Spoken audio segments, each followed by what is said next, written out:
People make time for what they really want. Hey, everyone. Welcome to the Near and Far podcast. This is Nir Ayal, and joining me, as always, is Nick Gray. Nick is the author of The 2-Hour Cocktail Party, a wonderful book if you're looking to reconnect with friends and loved ones as we come out of COVID and you're looking to reform those relationships and have yourself a fantastic cocktail party without all the stress and anxiety. Definitely check out Nick's book. Nick, how are we doing? I'm doing good. I'm excited to talk about this. Part of hosting parties is like, how do we build a friend network? How do we make acquaintances and things like that? So I'm excited to think about, I'm just guessing by the title, people make time for what they want. Is it about like time blocking our calendar for relationships and hobbies? It's about making sure that you're putting aside time for what you really care about, so that many times we hear people saying, oh, I wish I had time for that, or this, or, we should get coffee sometime, or, why isn't this person making time for me? And the fact of the matter is we make time for what we really want, for what's really important to us. So it's important that we're conscious of how we spend our time so that we don't look back and regret. There's that phrase, I read it online recently where somebody said, you're not just too busy, you're not making it a priority. Would you agree with that? Absolutely.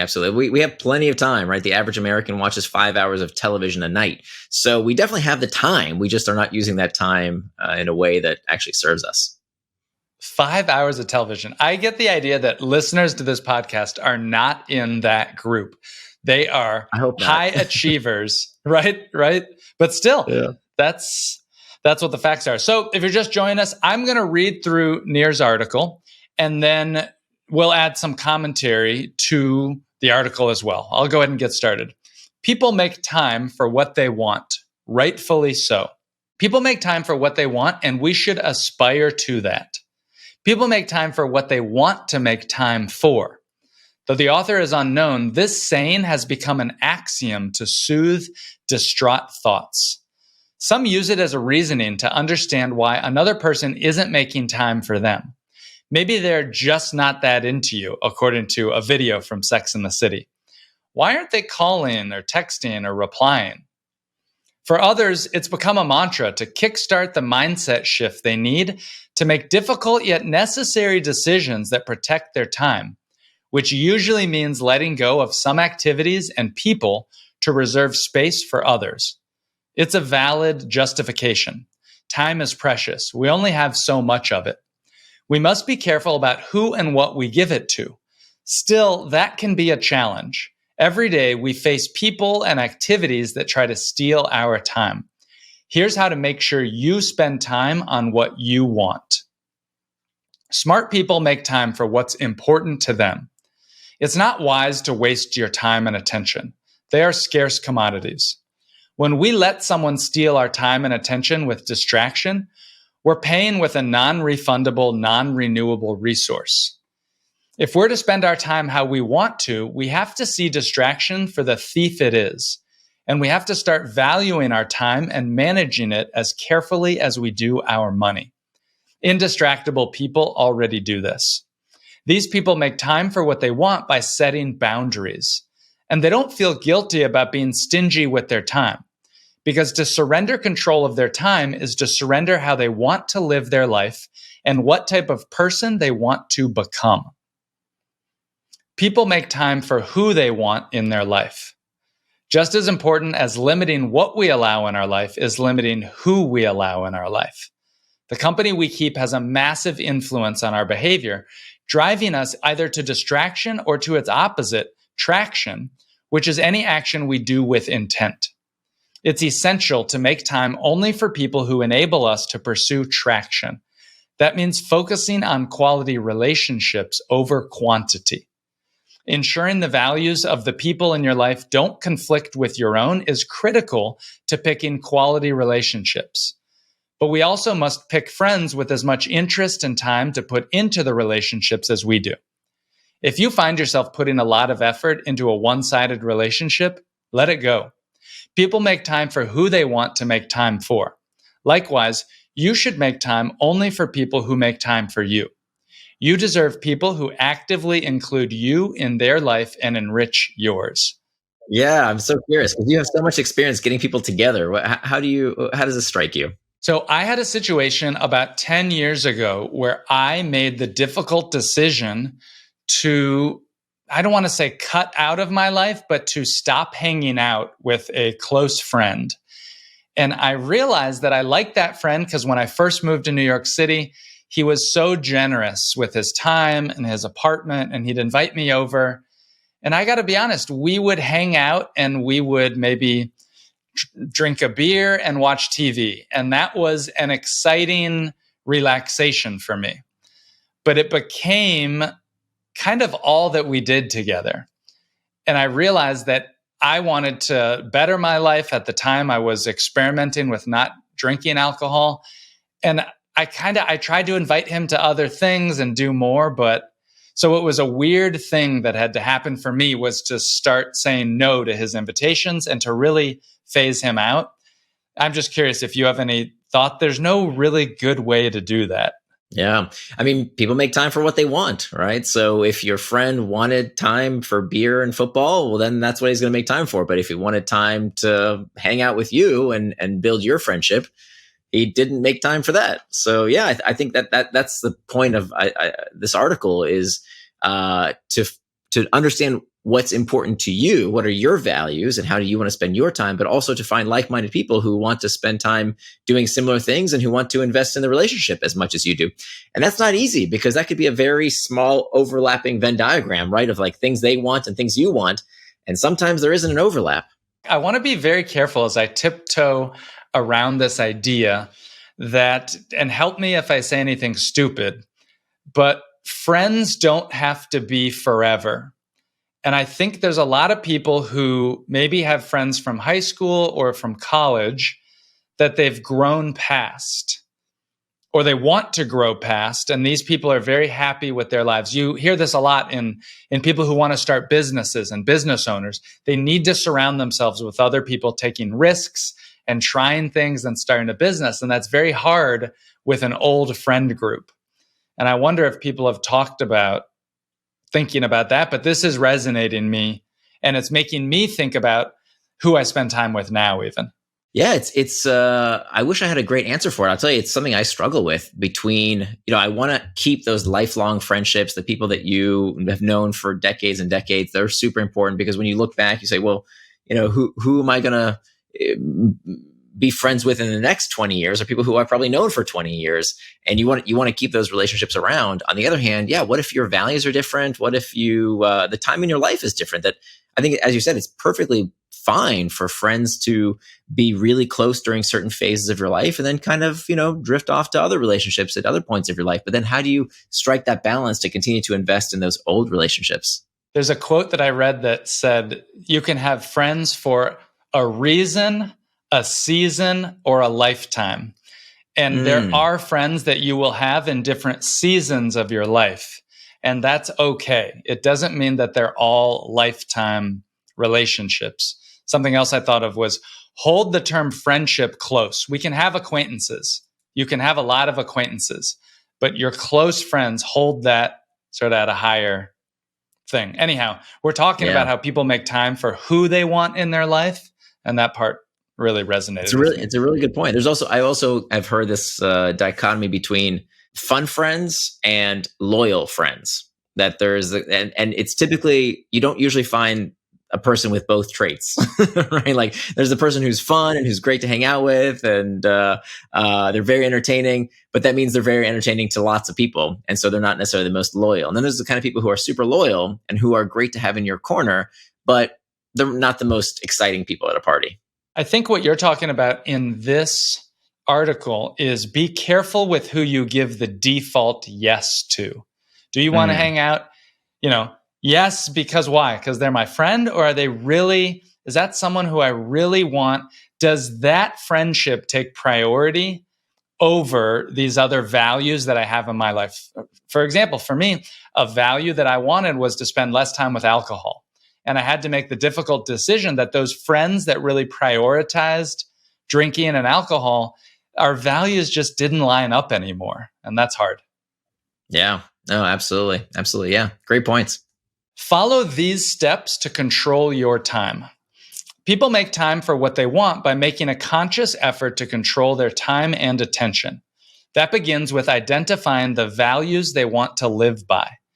Intimacy, selflessness, and determination are all values or characteristics of the people we want to become. Once we know our values and the activities that facilitate them, we can turn them into time by adding them to a time-boxed calendar.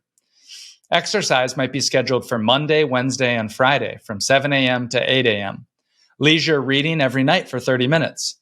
Family dinners every weeknight from 6:30 to 8 o'clock p.m. With this time-boxed calendar in hand, we can live the life we really want.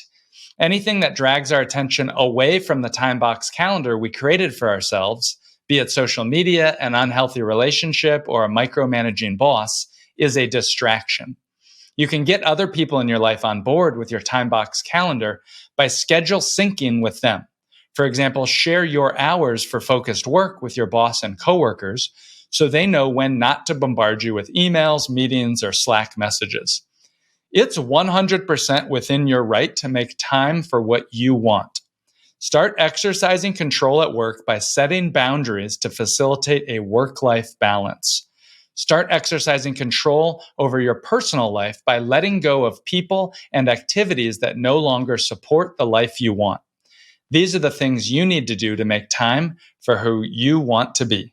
Yeah. So I think it all starts from your values. I know I repeat this a lot during many of our episodes and articles, but it really does start from your values and asking yourself what kind of person you want to become. And then for me, this time boxing technique is so effective because essentially what I'm doing is helping myself be in the present moment. I'm not worried about the future. I'm not reminiscing about the past. I'm saying, how do I want to spend this moment right here? And then by putting that time on the calendar, that's the only way you can ensure that you know the difference between traction, anything that you say is on the calendar, and distraction, everything else.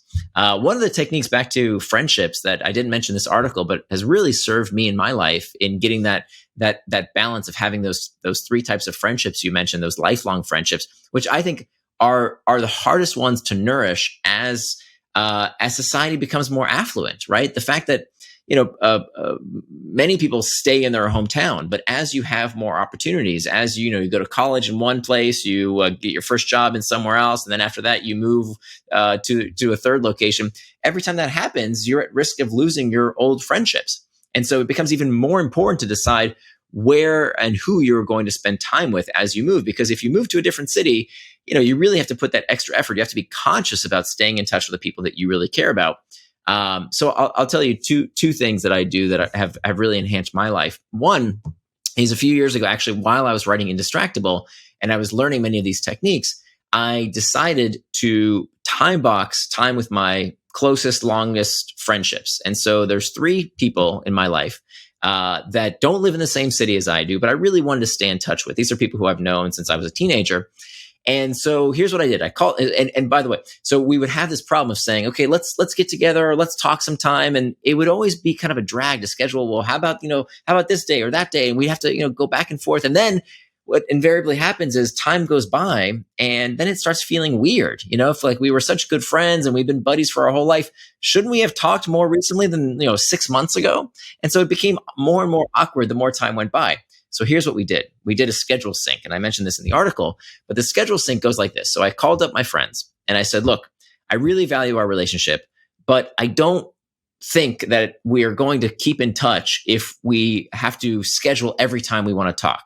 So how about we schedule time on the calendar as a default? So it's not that default no, it's default yes. Okay, so the default is every month we have time on the calendar scheduled. So with my buddy Travis, it's the 3rd Tuesday of the month. That's time for Travis. We have the same time. It's always scheduled. And so it's on a reoccurring appointment on both of our calendars. So we know that time is already booked, right? The time we have together, Nick, actually is the same way. It's already booked, and it's kind of every week. And unless something happens, we don't cancel that time.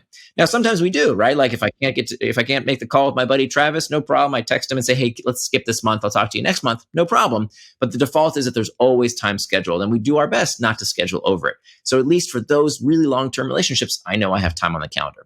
Another technique that I started using just recently, actually, somebody told me about this, is to have a list of relationships. Maybe they're, maybe some of them are more acquaintances. I know you use the term friendship very carefully. So maybe some of them are acquaintances, some of them are friendships, but having this list of people you want to stay in touch with, And then I actually put in my calendar to just take 5 minutes to reach out from someone on that list once a week.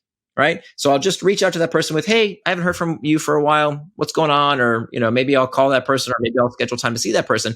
And then I'll just kind of run through that list every once in a while, just to remember that there's people in my life that I care about them and I want to see how they're doing. And I don't want them to just I don't want to forget about them. So, and I do that only once a week, takes 5 minutes. And it's a nice way to kind of review those relationships and make sure that those people are still doing all right. I love that idea. I'm getting excited to do it myself. Hey, if you're listening to this podcast, that is something you can do right now. Pause this podcast, take 5 minutes, and send a message to somebody that maybe you want in your life. You want more of them, but you haven't heard from them recently. Say, hey, that you're thinking about them, and maybe think about time boxing something with them. I thought about this. Nir, what do you think about this idea? If you want to only schedule time for people in your life that align with your values, consider shifting some of those old friendships to perhaps a workout together, perhaps co-working together, perhaps meal prep together. That can be your productive time with your friends. I love that. In fact, I've been doing that recently. It's so funny you mentioned that.